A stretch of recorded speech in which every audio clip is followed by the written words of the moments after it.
Hey guys, my name is McCall, and I want to share my story about just basically what I have been living with since November of 2021. I got into a car accident and I had my 8-month-old son with me. Um, they initially told me that I did not have a concussion. I did have broken bones and all of that healed. But in time, we found that there was something seriously wrong with my head. Um, so it was around Christmas time, and I just was, out of control. It was scary. I had zero control over my emotions, and I didn't know what was going on. And I would get so worked up and so angry, and what was later told to me, is straight rage that I would have. And some nights I threw out all of our Christmas, and I did crazy things that normally I would never do in a million years. I love Christmas, are you kidding me? So anyways, yeah, I started doing very crazy things, and I lost friends. I lost family members. It was the weirdest time because I did not know what was going on. I would wake up and I didn't know what havoc I had caused the night before, and it was scary, and it was lonely, and I did not know what the heck was going on. So I tried to get into a neurologist. I tried to figure out what was going on, and learned the hard way that first off, you have to have a referral to get into a neurologist, and then second, any neurologist is about 6 months out. So in between that time, how am I going to help what is going on? And I am causing so much pain to my family and myself. And I'm going and I'm hanging out with friends, and I don't remember anything. I come home and they tell me that I was hanging out with them and talking to them, and so it was a scary time for me. And then eventually I talked my way into going and seeing, I think it's a sports medicine doctor who did like an evaluation, who told me that I do have a traumatic brain injury. And he sent me to physical therapy. So I did physical therapy, and I think that my head, progressed. And I think that, you learn that diet, exercise, all of that it really is good for your head. So I did start to see improvements, and the weather was, changing and kind of making my soul a little bit happier. But my head just was not right. It was not right. And I was trying to pretend like, you guys, like, oh, I'm back. I can feel, my head. It's a little bit more clear. And I was trying to act like I still had everything together. And I didn't. I was still inside just dying. I was trying to work, and I was trying to take care of my 1-year-old son, well, who's now one.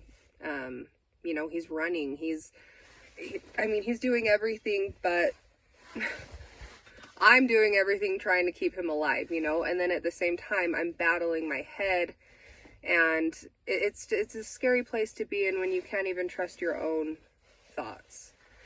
So what it did is it just started kind of debilitating me. So I was too insecure to leave the house because talking was so hard for me. I couldn't form a sentence. It was the strangest thing. And so I didn't want to be viewed as like dumb or awkward, or it was horrible. I hated it. So I stopped going to family gatherings, because nobody nobody understood what was going on. I didn't even understand what was going on. All I knew is that I was acting completely reckless. So like I said, I was telling myself that I was getting better. And then I had just a horrible, horrible manic week is really what I can call it. And I don't remember the entire week. And during that week, a lot happened. And the major thing is I unknowingly quit my job.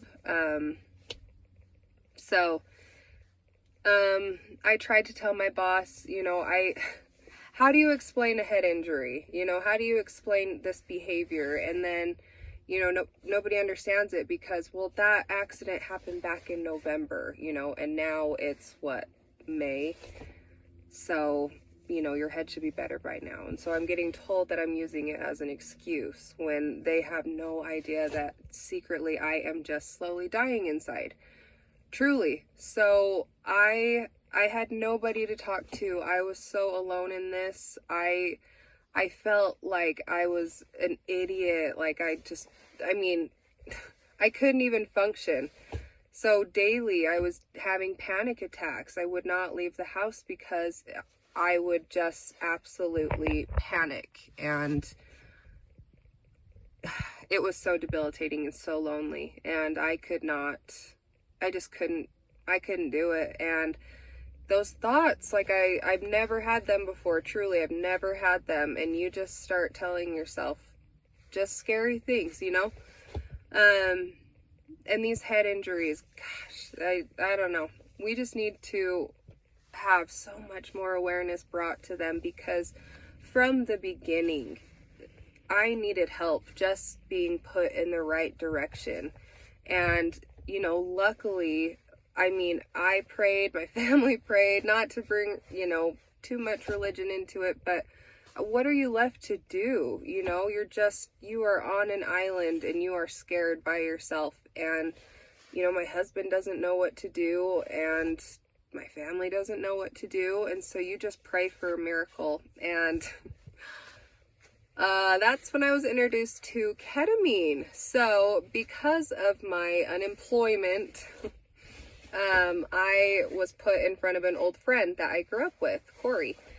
And she told me about these ketamine infusions that her brother Brock has been doing. And I'm like, yeah, I don't think that's something I want to do. I'm not into that.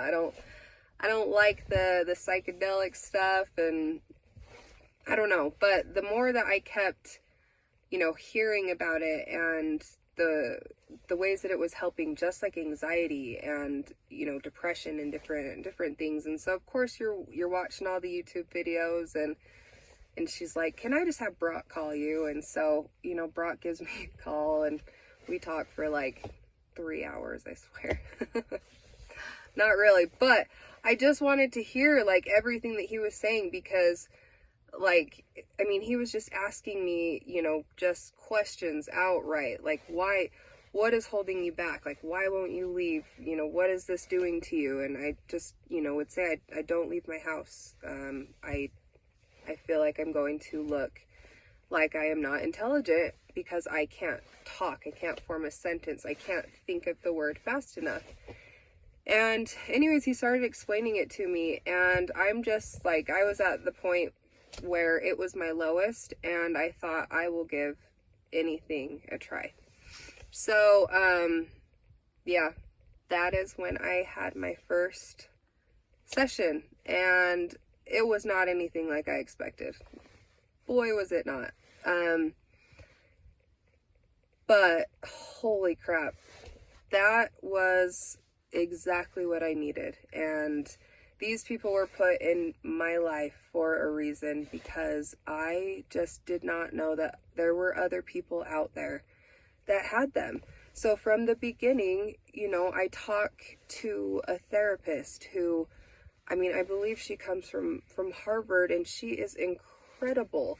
And she tells me that she had a traumatic brain injury as well. And immediately I just start crying, and I can just relate to her and everything that she was saying. And I just kind of felt it in my heart, like that this is right. This is what I need to do. So, oh, I know that sounds so cheesy, but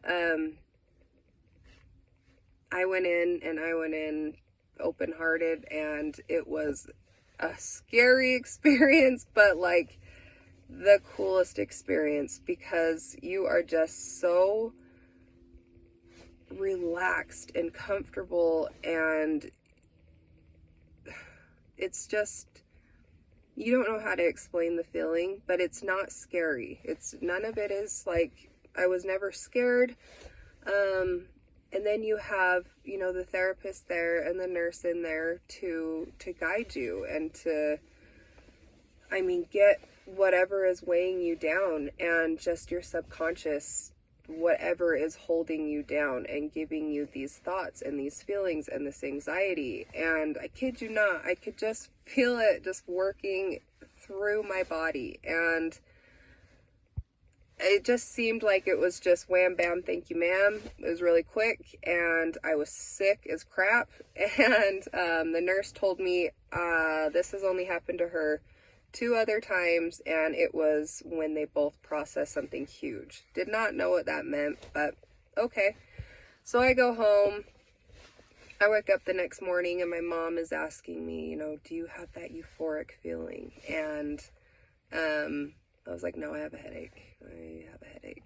So I really kind of thought like, oh, I think that I let these guys down. Like, I don't know. Of course I jumped to, what did I do wrong? Maybe I didn't do it right. Maybe I was fighting this, you know, trying to fight everything that was going on. And then I think it was by day 2, it was like the mental clarity that I had, and like just the life and the control that I had over my emotions.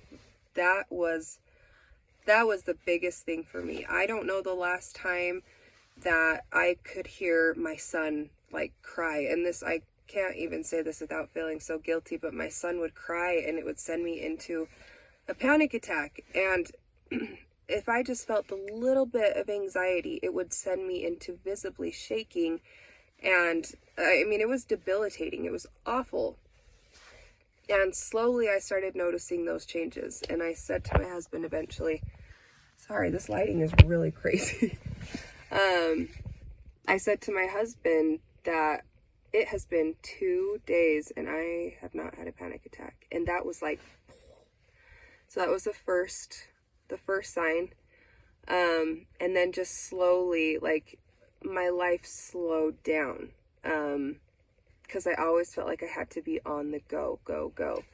And my life was all of a sudden a Saturday morning. I was in bed cuddling with my husband, and normally I'm up first thing and I'm trying to, you know, cook and clean and do just the dumbest, unnecessary things, and for what? So, you know, that was the biggest thing for me, is that I was actually able to lay in bed with my family on a Saturday and just like not stress about getting up and stress about what is to come, or, you know, just things that I can't control.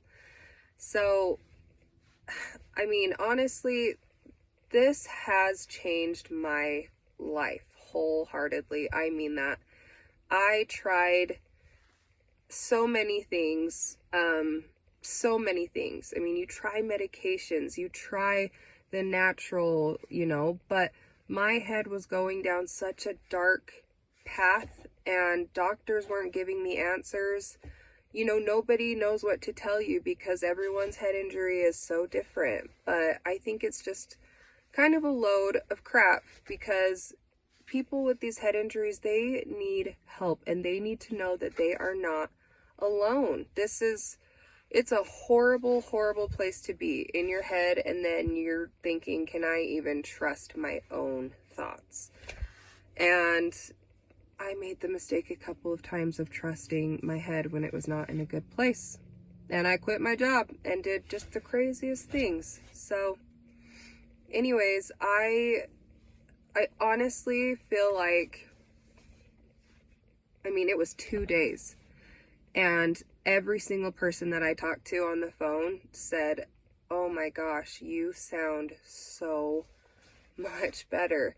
And I kid you not, I feel like 50 pounds after, so now I've done 3 sessions, and this last one was my most, probably, I don't know, monumental one that I've had. I've had therapy for, I don't know, 6+ years, and it took me 3 of my ketamine treatments to process a huge trauma that I've had.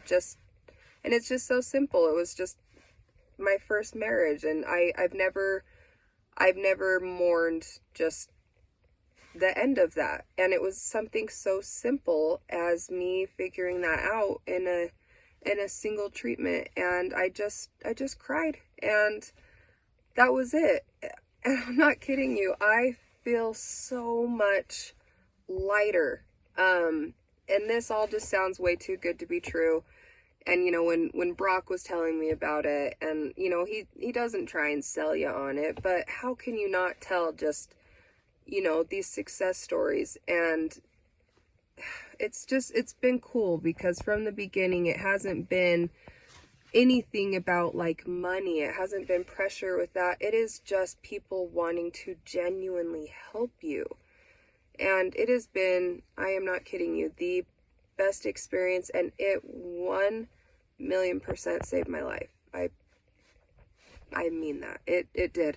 So if I can get this out to anybody, I mean, anybody can reach out to me if they have questions, you know, with your head injuries, and you can't think of words, and you know, it's, people think you're slow, or, you know, is this ever going to end? And honestly, there is another answer.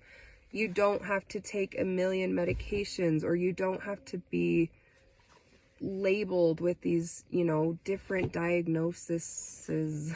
And I mean, there is a treatment, there is a way to get better, there is a way to feel better. And it is the easiest thing, because all you do is you grow from this, and you get a new chance at kind of looking at your life and viewing how you want to live your life. And you know, I've been through a lot of trials, and it all just kind of aligns up to just the perfect storm, kind of where it's like, oh, it makes sense. And the fact that I was blessed to have the Van Swedens put back in my life, and to go through this ketamine with, you know, just love, like just pure love from the entire office. I mean, it's just been nothing but the best experience for me. 100%. I think that anybody dealing with, you know, depression, with anxiety, I mean, I'm no doctor, but I mean, honestly, if you just want to just kind of like give your brain a rest or a reboot, this is honestly, it's the best thing. It was the best thing, and it was a scary decision, and I was very desperate, and I am